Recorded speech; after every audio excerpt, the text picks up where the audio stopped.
What's up, everybody? Welcome back to this week's episode of the Tesla Geek Show. I'm Eli. And I'm Anwar Beck. And this week we got still a crazy environment. So Tesla does announce they're making some pay cuts and furloughs. So we'll talk a little bit about the details on that.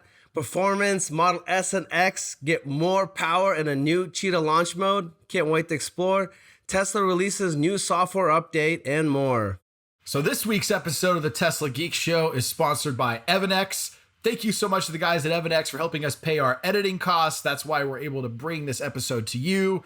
EvanX is the Tesla community's aftermarket accessory store. If you own a Tesla, you're a member of the Tesla community, then EvanX is the place for you. All right.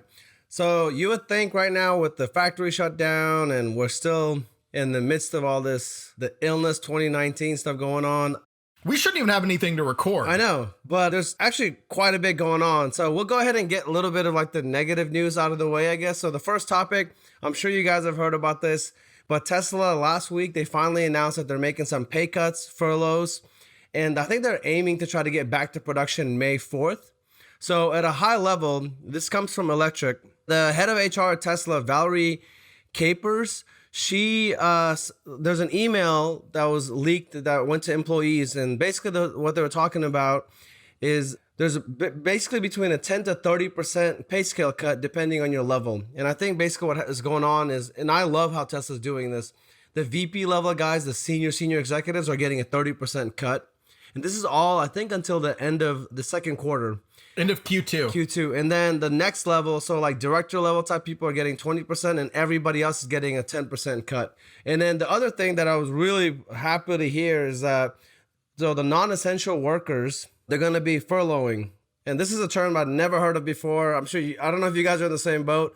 I'm hearing all this now. It's like a normal thing, but I like the whole furlough thing because the Tesla employees that are furloughed, that are considered non-essential, can still apply for unemployment, but they're still considered Tesla employees, so they'll get benefits. And here's the important part too. By being furloughed, it means that Tesla does have a plan to hire them back. And while they're unemployed, although they won't be making as much as they were, the government is helping support businesses that need to make these cuts by offering an additional $600 per week in unemployment insurance. So that makes the amount of money people are getting on unemployment an additional like $2,800 a month for this entire period. So like the furlough move does make sense. And effectively what the government did with the first stimulus bill was make it so that businesses could furlough people without completely putting their employees out on the streets. And that's effectively what's happening. Basically, any business can furlough somebody through July 31st, and that employee will receive an extra $2,800 a month, $600 a week, because of the stimulus package for unemployment. To me, Elon and Tesla, they always seem to have their employees' backs. For the most part, I give them a benefit of the doubt. In this situation, it's a very, very difficult time, tough times for everybody. I think they're still like looking out for their employees. So I'm happy to hear this news. It's not an easy thing to do, but for the long-term success of the company and for them to be viable, I think they have to do this at this point. And here's the deal. Tesla's a business, and even the mainstream media coverage of this has not been negative because it's like, look, they had to shut their factory down for over 6 weeks, right? It's going to take them weeks to ramp up production.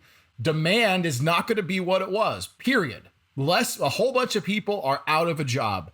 We may be looking at 20% unemployment. That means there's going to be substantially less demand. Yeah, Tesla is going to have to cut operating costs to be successful as a business. Every other business in America is going to be doing that. So they're just doing what's necessary. But I do like the way that they did the pay cuts, for the people who make the most take the highest percentage and then it tears down.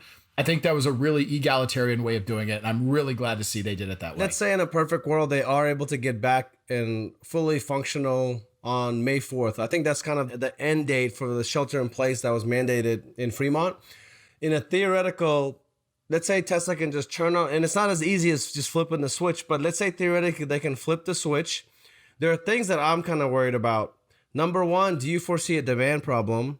Number two, do you think, there are other suppliers at play here. I trust Tesla to be on top of their shit, but do you think everybody else, there are other suppliers that make parts for the Model 3 and Model Y, for instance. Do you see this being a problem, dude? I think, and again, I'm going to be unpopular on Twitter for this one, but I think Tesla's current share price at over $600 is too high. I think that there's been a run up of buying at the moment that is ultimately going to come back to reality when the next quarter earnings come out, because in the next quarter earnings, they're going to talk about projections, assuming they give projections, and they may not, because until the world's allowed to reopen, it's going to be very hard to predict how behavior is going to be. However, yes, I think there's going to be suppliers in the supply chain who go bankrupt or otherwise are going to cause all sorts of displacements that are going to affect production. But honestly, I think the production issues that maybe reduce the amount of cars they can produce is not the concern. The concern is going to be not demand for Teslas, the global demand, period. I mean, it's very clear consumption is going to drop. And how much that drop in consumption affects Tesla is going to be the question. I don't think in any way this crisis affects Tesla's long-term viability. In fact, it actually strengthens it. And I think it's part of the reason for the recent stock run up, because basically Ford and GM have in their reports said, in so many words, that they're only going to produce a couple 100,000 EVs in the next 5 years, because now that they're fighting off bankruptcy, they have to sell the vehicles that make them the most money. And that's gas cars. So as a result of this coronavirus, unfortunately for the environment, but good for Tesla, it's open season. Nobody in legacy manufacturers can make a serious play in EVs right now because they're not going to be profitable at first, and they can't afford to sell products they lose money on, especially when the whole economy just tanked. So Tesla's path in the future is fine. I think in the short term, demand is going to get crushed because people are going to hold on to their money because they're uncertain about their jobs, right? When a recession sets in, we talked about this last time, it's a mindset. The mindset has not fully hit. And that's why there's some unrealistic optimism. But in a couple months, when bankruptcies start happening, foreclosures on homes start increasing, when real estate investors start going bankrupt because of all these locations that they own, that their tenants are leaving, restaurants are going out of business, then the reality is going to sink in that like, oh my God, I need to be worried about my job. I need to save money. When people start thinking about saving money instead of spending it, that's bad for anybody who produces a product. And Tesla's going to do better than most out of this because they're a luxury product, and luxury products are less affected, but they are going to be affected. Yeah, dude, I totally agree. And what you were saying about the Tesla stock price, again, we're not giving, this is just two people's opinions. That's right. We are not certified financial investors. We're not giving investment advice. Our lawyers did make us say that if you're seeking financial advice, please seek a certified financial advisor. But I'll go ahead and make a statement here as well. I mean, Eli and I have not discussed this with each other. This is the first time I'm hearing it as well, but I'm in the same belief that I think the next few months are going to be very difficult. You guys know my high level story. I'm a very early investor in the company. I don't think I sold a share up until whenever Tesla did its run up. I took some cash off the table. Of course, you have to.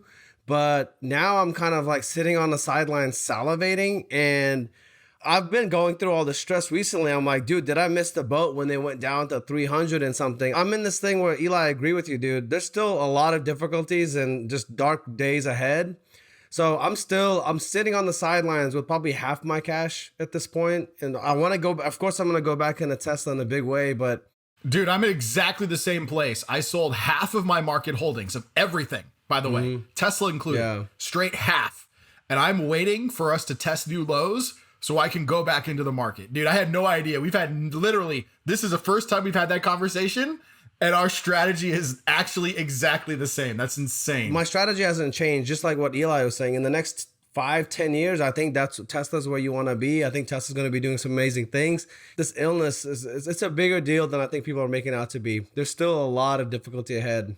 Yeah, and again, like, we know a lot more about the illness now, but here's the whole thing too that like people are having a hard time thinking about and the media is not talking about is like, what's next? Because right now we're only looking at like today and tomorrow. Well, I'm looking at 3 weeks from now when the world's supposed to reopen. Okay, it's going to reopen, but we haven't actually eliminated COVID-19 from society. So what does that mean? That means we still have to maintain social distance. Okay, well, what does that mean? That means people can't really go and dine in at restaurants because being 6 feet apart from everybody doesn't actually work for dine-in. We can't reopen theme parks. Air travel is problematic. All the engine of this service economy cannot run while we are still trying to not spread a super infectious illness. So when the world reopens, it's going to be an incredibly slow start.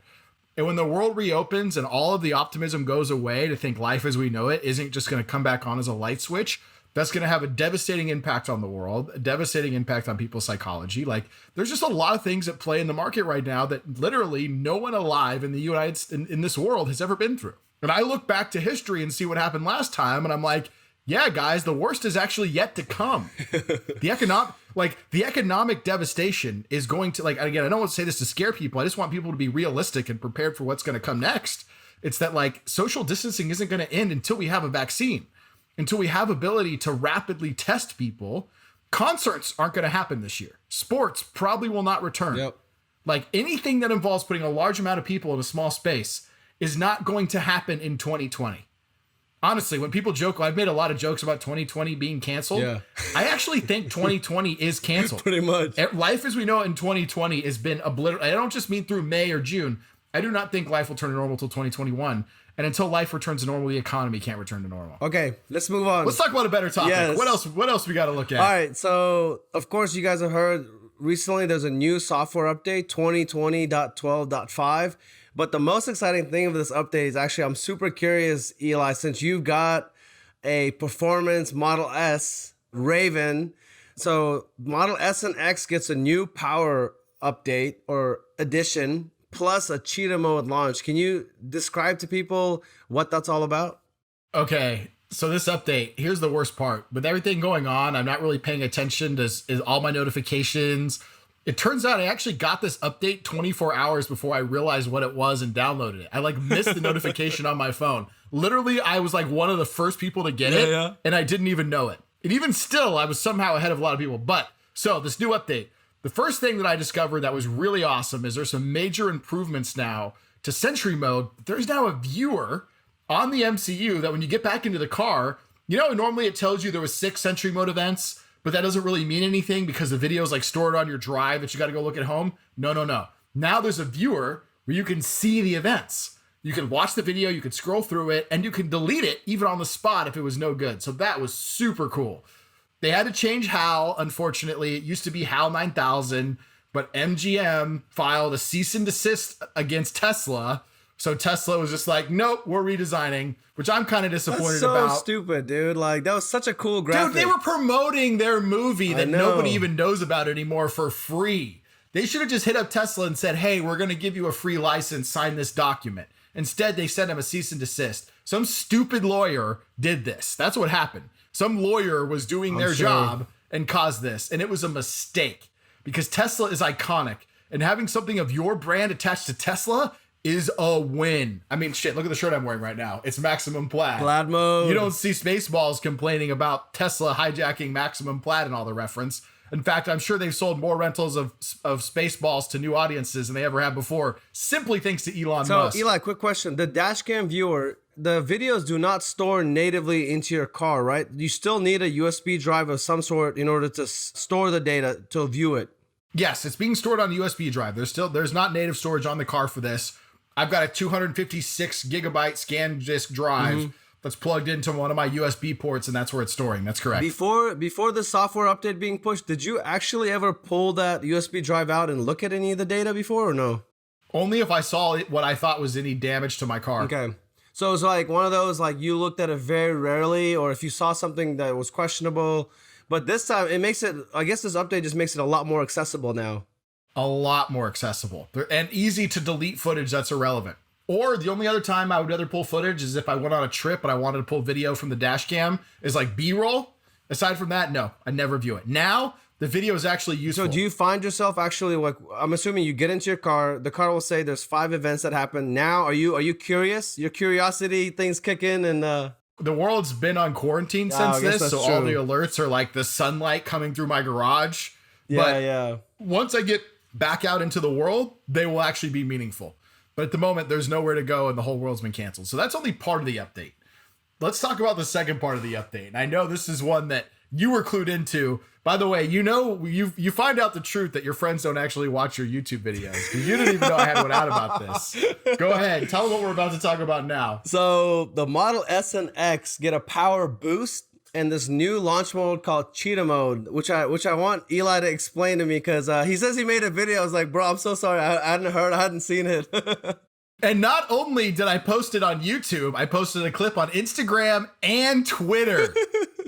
And Facebook. You missed me on every platform. I've been busy. You know what the problem was? You're only following me on my OnlyFans page. That's why you didn't see it. I'm sorry, man. I've had a lot going on.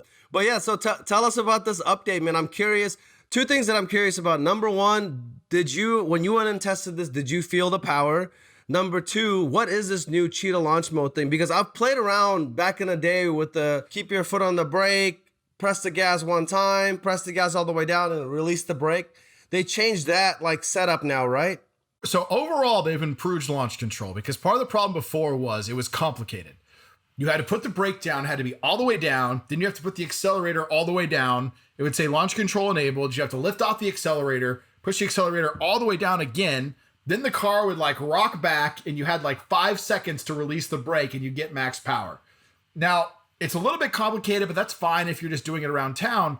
But if you're at a drag strip trying to use that and you're trying to time the light, the countdown of the tree, it'd be very easy to activate it too soon. And then when it expires, it's a few seconds before your car could even drive again. So it really wasn't great for the drag strip. So one of the improvements they made is all you have to do is put the brake all the way down.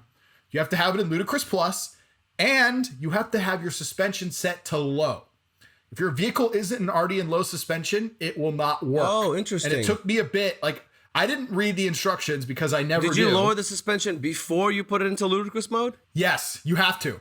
No, I only lowered it before I tried to do the launch. Okay. So I don't usually have my suspension in low near my house because like there's curbs and like I just keep it in high so I don't hit anything. I kept trying to do it and it wouldn't work. And then I finally looked at the thing and I was like, oh, wait a minute. Let me lower the suspension. So I set the suspension to low. Then it worked. So what you have to do is you put down the brake, you hold down the accelerator all the way and you just wait. And after a couple seconds, it'll say launch control enabled. And then when it says launch control enabled, you just keep it just like that. And all of a sudden you'll hear this like creaking sound and the front of the car like goes down and you're already in low and it goes down like almost all the way to the ground. That's why they call it cheetah mode, right? It looks like a cheetah that's about to pounce. Exactly. Interesting. So it gets all the way to the ground and then you have 15 seconds to release. And it's interesting. So when you do release, the launch actually doesn't feel quite as intense as it did before. And I think part of it too is that when it rocked back, it kind of had that like rocket ship feel, right? Like the car rocks back and then you launch. So it doesn't feel quite as fast, but the numbers are very clear that it's significantly faster. So I was doing tests late at night. I went out at like 2 a.m. and did it. And I was getting 240 to 60s, 243. But here's the thing. I had over an additional 400 pounds in my car than I normally do because I currently have a frunk garden in the front of my car. God. That's like a couple hundred pounds. Yeah, dude. I'm actually going to go out and make a video where I put a GoPro and a light in there so you can see what happens to the garden while I launch. By the way, everything was okay. It's in my YouTube video, by the way. If you watched it, I showed what happened after the fact. Yeah, so I got that. I had a couple hundred pounds of stuff in the car. I had all my camera gear, my drones, my dream case. Like my car was not like stripped down on weight. I was running a 240 to 60 on the streets. So if you take this to the drag strip and remove the weight, 2.2, done. The question is, can I break into 2.1s? Wow.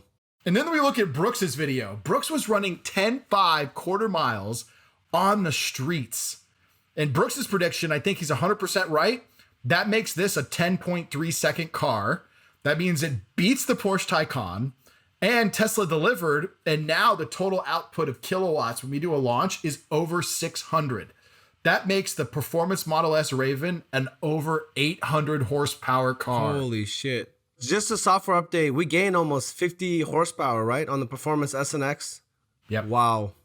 That's unreal. You know how much gearheads spend to increase that type of performance and power in their cars? We got it for free. That's insane. The only thing I'm kind of disappointed about, again, I'm nitpicking, but every once in a while you get this douchebag that pulls up in a Porsche or a Lambo at a red light. So now if you've got a Performance Model S, I guess it makes it quicker, but I didn't realize you have to be on the lowest suspension, right? But I'm not going to lie, our car still beats them even just by slamming the pedal down without launch control. I guess that's true.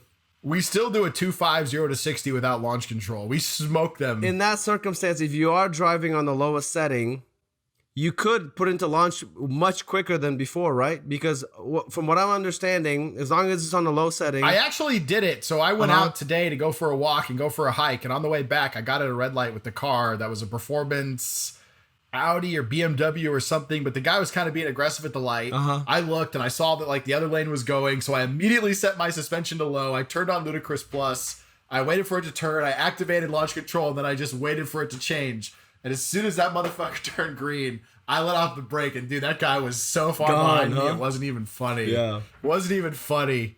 And it's funny because like I had my window down and he heard my suspension lowering, and his friend in the passenger seat was like, "What is that?" And you kind of just heard the like, "Oh shit." Like this thing's gearing up for something. Yeah. Because you can hear it. Because the car is like forcing the suspension down. Yeah. That's awesome, dude. It's like boom. It's weird though, because the initial launch, so here was my experience. The initial like hit did not feel as hard. It didn't. Like the initial like 0 to 20, 0 to 30 did not feel as hard. But from like 30 to 90, you're just like like it accelerates harder for longer was my experience. Yeah. Dude, that's awesome. But the initial hit did not feel quite as hard as before, but like it kept me back in my seat to 90 miles an hour. So definitely a happy customer with the new software update. Yeah, it's going to be super awesome for the drag strip when that opens back up, and I can't wait to go put up some 10 3/4 miles. So in addition to what Eli had covered, the last thing that this update had is now you're able to see when chargers are out of order. So you guys have seen this or had this happen to you before, where you go to a supercharger, it says there's 8 stalls, available or whatever, but you come and like 3 or 4 of them will be broken or something would have been wrong with them. So it kind of puts you into a little bit of a bind. So now Tesla is doing a little bit more of a proactive approach and letting people know ahead of time that there could be some issues with some of the stalls. This is such a needed feature because it was so misleading before, because what you would see is it'd say, oh, 2 stalls available. But if you were to know that there's 2 stalls available, but 2 stalls broken, then you know that there isn't any stalls available. So for what I can understand now is they'll say how many stalls there are, how many are broken. So now it's actually reflecting accurately how many usable stalls you are. Because yeah, I had that happen all the time. If it said 1 or 2 stalls available in a place that had 24 stalls in a high crowded area, before you would just have to assume that meant they were broken. I will cover one thing. Please comment below if you guys have had the same issue. So I did the update and I've got a standard range plus Model 3. I actually had a few like glitches in my car. I don't know if it's just my car specific, but if the others are having this, please comment. Maybe something did. Wait, let me find out. My Bluetooth has been totally screwed up since the recent updates. Is that yours? No. Mine's not Bluetooth related. Mine, number one thing that I noticed, basically my trunk wouldn't open from the inside. Whenever you hit the screen, it wouldn't open. You could go back and manually open it. But I had a few like small glitches. It definitely was, I'm assuming it's something to do with the update. And here's the thing, again, if anybody's listening who's not a Tesla owner, which I don't even know if we have anybody who listens who's not, we occasionally get bugs with Tesla updates, and they usually fix them within a week or two, and it's fine.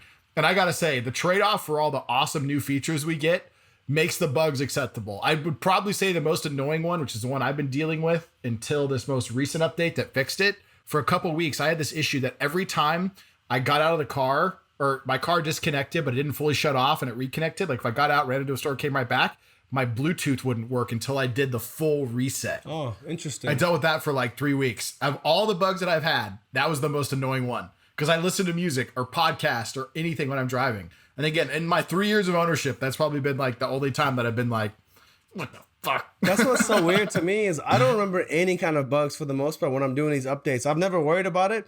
The other one that I forgot about it, but now I just remembered, on a Model 3 SR Plus, when I'm on autopilot, you know how you can increase and decrease your speed with a little joystick looking thing? I don't have a Model 3. Well, on a Model 3, when you're on autopilot, let's say you're going 70 miles per hour and you want to increase your speed by 5. Oh, yeah. You can do it on the S2. You can just tap the thing up, right? No. In the Model 3, it's the little, the scrolly wheel things. Oh, really? What? Yeah. So I don't have to look at the screen and tap it like on the actual display. I could just use that scroll to go up and down for that target speed. Wait, you have the option to tap it on the display to increase it? Yeah. But I think that's dangerous. Yeah, you can't do that on the S either. No. On the Model 3, basically when it's functioning perfectly, when you're on autopilot, let's say you're going 65 miles per hour and you want to increase to 70, you can do it one of 2 ways. Number one, you can take the scrolly wheel and scroll up, and you'll see the target speed go up, or you can touch it on the display. What's happened to me after this current update is now actually not even on the display. Both of them are not working. It's whatever the speed is when I'm going, it gets stuck on that speed. That's what I've noticed. And I tested it over and over thinking, is there something wrong with my car? Like I may have to take it into service. I'm not sure. But if others are having the same issue where you cannot adjust the speed when you're on autopilot, please let me know. Like comment below. And if it is more of a serious issue, maybe we can submit it to Tesla.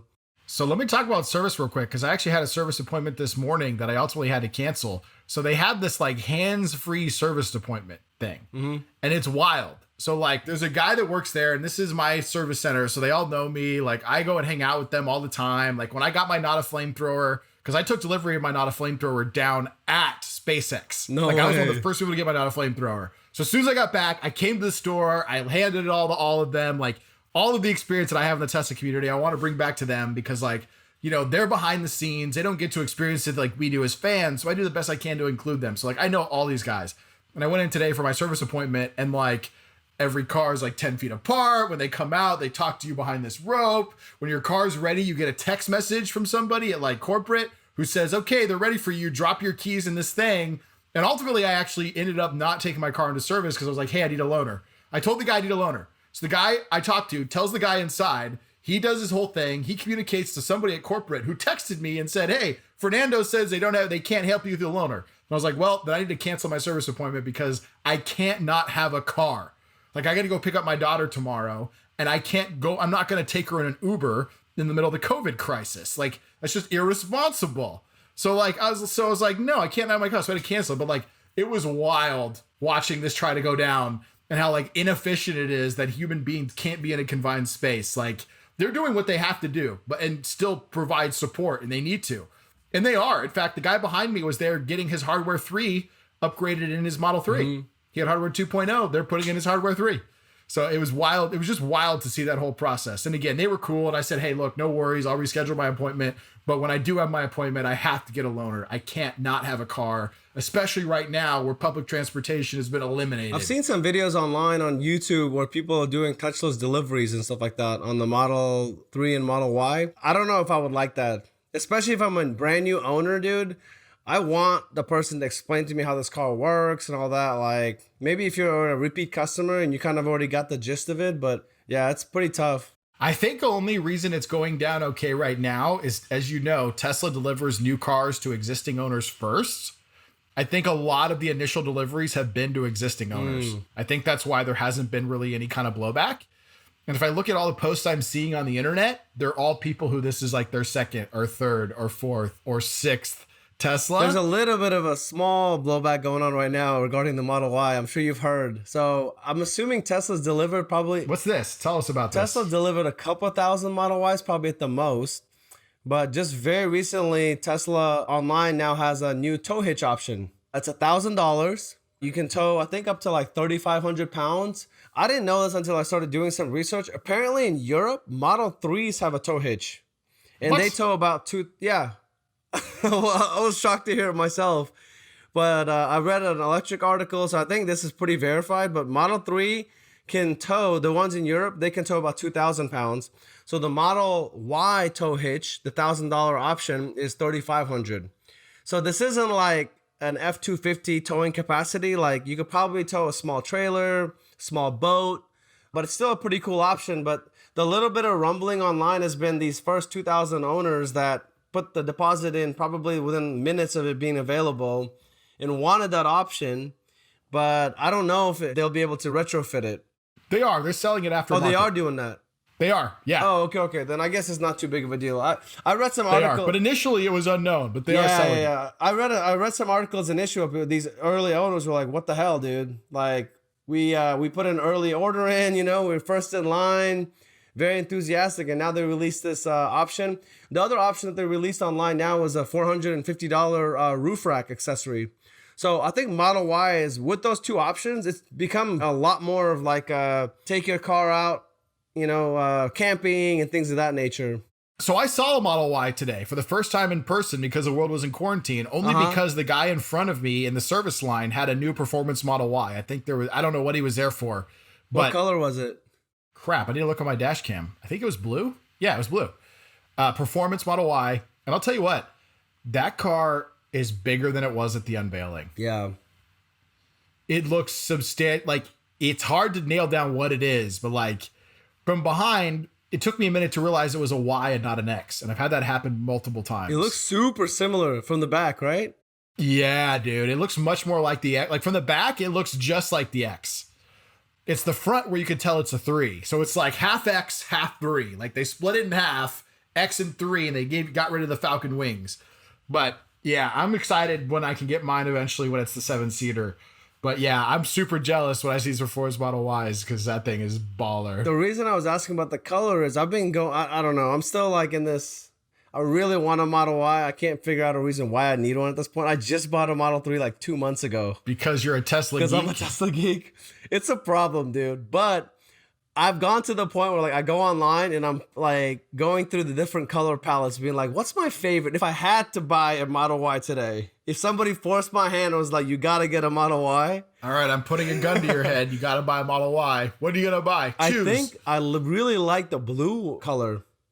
Because on the Model X, clearly the Model X that I had before, the Stormtrooper look, white exterior, white Stormtrooper, all the way, hands down, 100%. Hands down. Yeah, I love blue on the Model S. Both of my S's have been blue. I did not like blue on the Model X. Yeah, blue on the Model X looked terrible. But white Stormtrooper was it. Yeah, but Model Y, I really like the blue, and I think after that, the gray color, and my third is the white.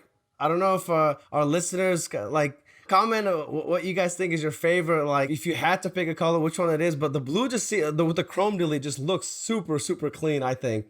And then the red calipers, all the colors just go. I don't know. That's like my favorite. And the wheels, those I forgot what they're called. The Guberstein, I don't know, some German thing wheels. Yeah, I can't remember what they're called. Like Ubergutenführer. Yeah. Anyway, those wheels, like it had the wheels. It was a performance. I was like. Yeah, dude, it spoke to me. It's such a sexy car. I want one so bad. Yeah. I'm just like, dude, it's so financially irresponsible to sell my 3 and buy a Y right now. Like for no reason, but it's so pretty. It's such a good looking car. And it's so useful compared to a Model 3. Just the storage capacity alone. Like when you have people in the back seat, it's more roomy. Like it is a much bigger car. Did you hear the other rumors going around? So the Sandy Munro's teardown of the Model 3 has been ongoing. I think we explained it in the last episode. Sandy Munro is like this, like, he's not a Tesla geek or a Tesla fanboy by any means, but he is an expert in automotive. He is a straight shooter. In fact, so much so, did you see Elon's tweets about Munro's like breakdown? Like Elon went on Twitter and said, Munro's feedback and criticisms of the Model 3 were accurate, both the good and the bad. Yep. Can't wait to see what he has to say about the Model Y. And Munro gave Tesla like an 8 out of 10. And that's, by the way, that's like high marks for this guy. This guy doesn't give 10 out of 10. No, he's super conservative, very hard on these automakers, you know. Everyone, any manufacturer. So it's super interesting because over the past few weeks, what he's been doing is he got a brand new Model Y and they're just tearing this thing apart bit by bit. So things got really interesting very recently. A few days ago, they finally got to the back end. And I think we covered this last time, how that single cast on the back end, he really liked all that, but Sandy Munro, I'm almost 100% sure, didn't look at the Model Y unveil and doesn't have any clue, like, before actually just getting this car and looking at it. But Sandy Munro, by tearing up the back, he thinks that the third row is going to be rear-facing. So it got a lot of people online scratching their heads, being like, well, what? Wait, what? Because all the Tesla geeks, we know, we watched the unveil. Eli, you and I were there. We test rode in the car. We were in the car. We rode in the car. The unveiled cars, Model Ys, there was the third row, and it had maybe like 2-3 inches of leg room.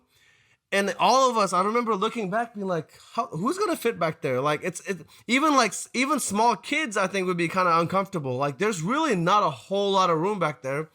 So Sandy Munro, there's a video if you guys want to go look online. He basically takes the 2 latches or the little panels that are in the back. He takes them out.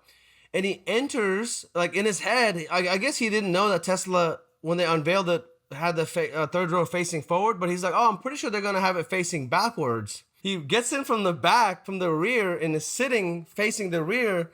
And he's like, yeah, like he totally thinks that's what Tesla's going to do. And is there a chance that they rejigged their strategy over the past year? I hope, honestly, so I don't know how that's going to affect like motion sickness, because like not facing the direction of movement can cause some equilibrium issues. Yeah. But if you can be rear facing and that not be problematic, I hope they do, because I've seen the back of the Model Y. When you put a third row, it's only going to fit small children. Now, again, my reason for getting a third row Model Y is that I have a 5-year-old daughter who's very social, and I literally just need to sit small children. Yeah. However, it'd be nice if my car had some longevity and eventually I could fit some small or medium-sized adults. So I have a feeling that Tesla won't be doing that, but I would love to be surprised and find out that they were. Monroe, because he's tearing these things up bit by bit, and they did a teardown on the Model 3 as well. So Monroe recently announced that just over 75% of the parts are identical to the Model 3. So that's where the shocking and surprising thing has been, is how much improvements Tesla's made with essentially the same parts and materials they use in the Model 3. So it's kind of like this genius engineering. They're able to make the car so much better and utilize 3/4 of the exact same materials. And it was doing improvements on the small things, like the heat pump. Like, he got some acclaim for the heat pump. And Elon actually came out on Twitter, said that what they did with the heat pump in the Model Y was like a feat of engineering. And that's huge, right? The Model Y has a heat pump, so it won't be affected by cold weather.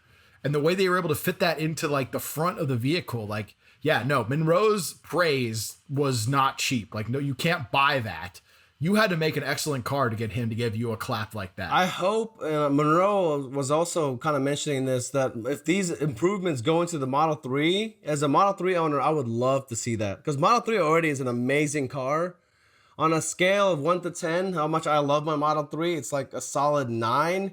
But if they could kind of like retrofit into the new production line for Model 3, some of these improvements they made, like the heat pump and all that, I think that would be amazing for future Model 3 owners. Even though my car wouldn't have that hardware, I would love for the Model 3 to continue to improve, even if it looks generally the same. Here's the real question. When is the Model 3, when is the Model S, and when is the Model X going to get a hardware redesign so they can take advantage of these features? Mm-hmm. These are huge, right? Like, now the Model Y has so many other leaps in technology ahead of the 3 now, and the S and the X, that like the S and X are going to become irrelevant if there's not some hardware improvements. Now, Tesla may hang their hat on the S and X on the Plaid powertrain.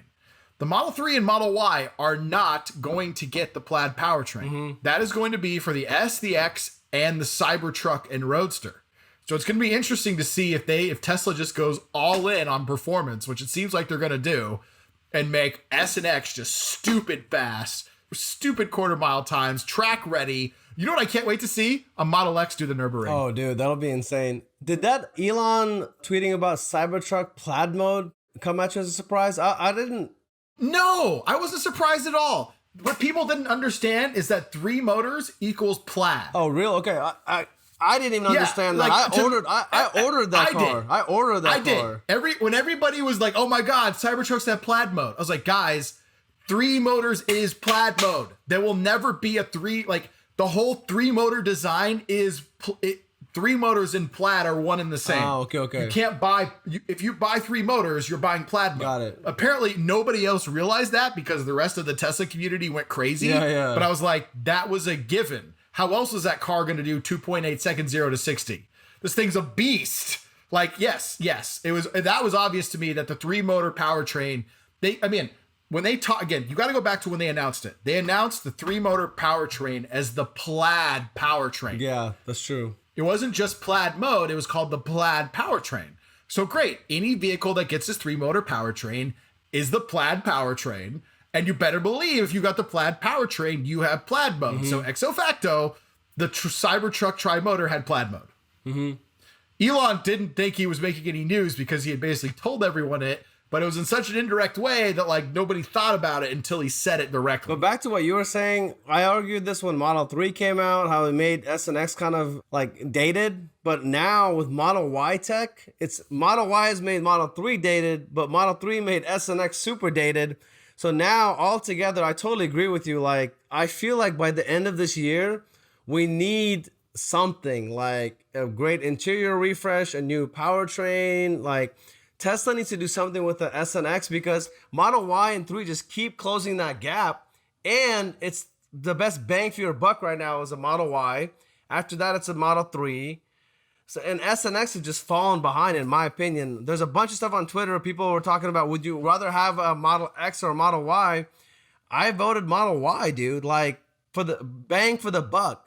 For bang for the buck, I would buy Model Y. However, Model X still has some features like the doors that present, the Falcon wings, that if money wasn't an issue, I'd still buy the Model X. But bang for the buck, it's Model Y. All day long. Yeah. And you guys saw also recently Elon kind of gave more details around battery and powertrain day. Number one, because of all the craziness going on right now, I think if the event does happen, it'll be sometime in May. And I think the Tesla community, we all, including myself, I thought it was battery powertrain day, but now Elon is saying it's more heavily focused on batteries and not so much on powertrain. Or maybe they could be two different presentations. Eli, what do you think? How's Tesla going to handle that? Elon went on Twitter and basically said, no, this is just battery day. And I'm not sure if Elon ever said anything that indicated that it was going to be battery and powertrain day, because to my knowledge, it was only ever going to be battery day. And the new powertrain is going to come out not till like the end-ish of 2020, which on Elon time probably means early 2021 or mid 2021 or something. So yeah, it's going to be battery day. That's what we've been excited for. Powertrain is not what this is about. This day is about the battery tech, because the battery tech in electric cars, it's not about the engine anymore. It's about the batteries. Mm-hmm. It's how much power can the batteries provide? How much kind of range can they provide? How much can they recharge? How fast can they recharge? And we're going to find out what Tesla has done since acquiring Maxwell. And this is going to be like one of those Titanic moments where like everyone else is going to get sunk.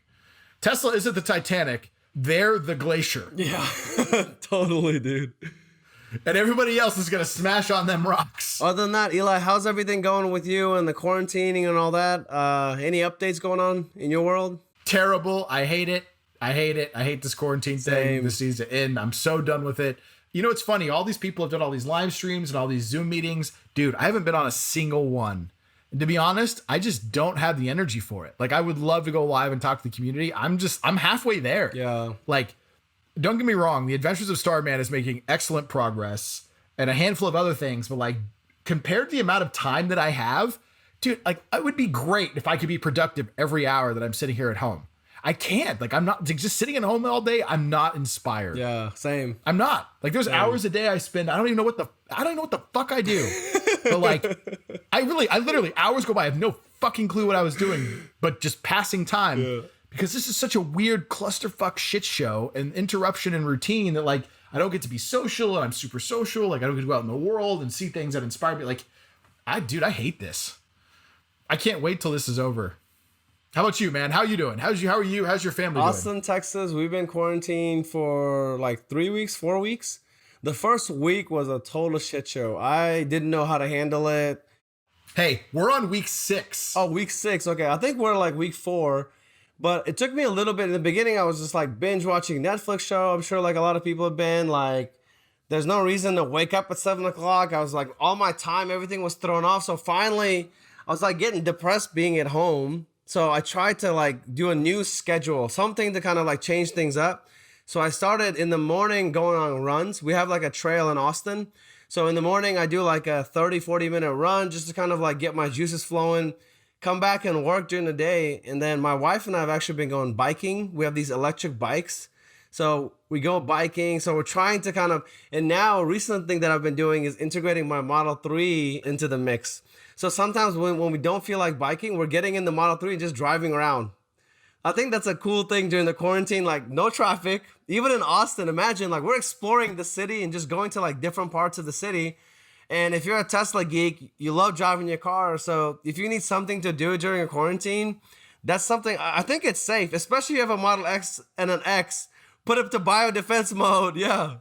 Here's the deal. You can get in your car, you can drive a couple 100 miles somewhere and come back, not even get out and deal with the public. Yep. Not super, like you can literally go out, see the world from inside your little bubble and go back. I've actually done that a couple times. I did an entire drive around Lake Tahoe twice now. Yeah. There was like 20 cars. It was amazing. I was doing these roads like 100 miles an hour because nobody was on them. It was so awesome. But like, you know, like that, those were awesome experiences though, right? But like, that's just like a few moments. So what else you been doing to stay sane during this quarantine? And what advice do you have to people? Because I think a lot of people like me are not doing well dealing with this. I mean, the main thing that's helped me, and I've kind of like I said, I didn't really start off really well in the beginning because it really is a drastic shift and a change. And by the way, I remember because you called me and you're like, bro, this is not me. Yeah. Like you're like, I don't do this. Because it depends on your personality.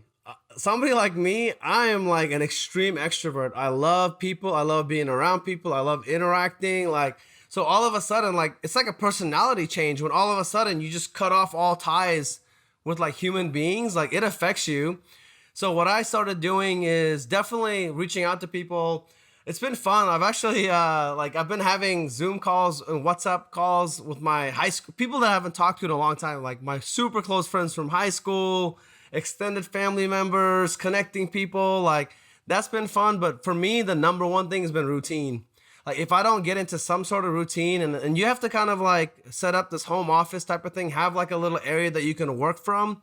That's helped me a lot. But even then, I try to like throughout the day give myself treats. So to me, a treat is like going for a run in the morning to get my day started, get the blood flowing. I look forward to every evening going on these bike rides and just kind of like exploring. And then the driving around the city and exploring and seeing different parts of Austin and not worrying about traffic whatsoever on I-35 and Mopac, that's been amazing. That's the one part of this that I'm not looking forward to is when the world reopens, there's going to be so much traffic of like all the people are like, I just have to get out. Like that's part of the crazy part, right? Like this is what the apocalypse would look like, but that if everybody's still alive, but still in their homes, right? Yeah. Like the roads are just empty, like everything's all natural. You know what? If you're listening to this, tell us what's the thing that you've been doing to get through this chaos? And we're back. Any final last words for the Tesla Geek Show community? Thank you guys for listening. I hope you guys are enjoying the YouTube content and continue to comment below. If you guys have suggestions of how we can improve, please let us know. I know we have the Tesla Geek Show account on Twitter, but also tag us. You're at Anwar Becky Monbayev. I'm at Eli Burton. Hit us up personally. That's where we're on all the time. We'll happily respond to comments, suggestions, input. Like we make the show for you guys. Don't get me wrong. We love recording this, but we make this for you. And also, if you've got a family, you got kids at home, and you're bored out of your mind, I made a free coloring book of episode 1 of The Adventures of Starman that you can download at starmancoloringbook.com. Go to that. You can get it as a free download, print it out, color with your kids, color with your family. It's all the amazing artwork from episode 1 of The Adventures of Starman for you guys as Tesla community members for free. Dude, that's amazing. I saw a bunch of posts on Instagram. People were like really excited. I mean, what a way to get your kids involved and do something that they like, you know? Like I got to give a shout out to Kim, actually. Kim of Like Tesla. She hit me up on Instagram, and her son, I love her son. He is like all in on Starman, bro. Yeah. He's got a photo of Starman from the Falcon Heavy launch framed on his wall. He's got the comic books, and she hit me up and she said, hey, is there any way you could send me like the black and white so that we can color? Oh. I was like, all right, Kim. I was like, I'll tell you what, I will send you, like I sent her like all of the black and whites, like the whole, like, but in high def. Like I was like, this is just for you though, because like somebody could take this and they could reproduce it and steal my shit. Like somebody in India or China could just use this to reproduce the whole series. I was like, this is just for you. Yeah. But then after I put that all together for her, I was like, man, I think everybody, like, I was like, you know what? Like everybody should have this. So I paid my Photoshop person like $1,200. I had her go through and modify these pages to like make them for a digital coloring book, put it all together. And then I launched it and I was like, all right, here you go, guys, enjoy. That's awesome. And I've actually colored like several of the pages like 3 or 4 times with my daughter. So dude, that's great. It's been a fun thing. And like, I was like, so thanks to Kim for inspiring me to like do this for everyone. And a lot of people having fun with it. I'm just getting random like tweets of people whose kids colored it. And like, it's awesome, man. That's awesome. Like, it's rough right now. So anything that keeps people entertained and thinking about space, like I love it. Yep. We got to be there for each other, man. Well, guys, I just want to say thank you so much for listening to this week's episode of The Tesla Geek Show.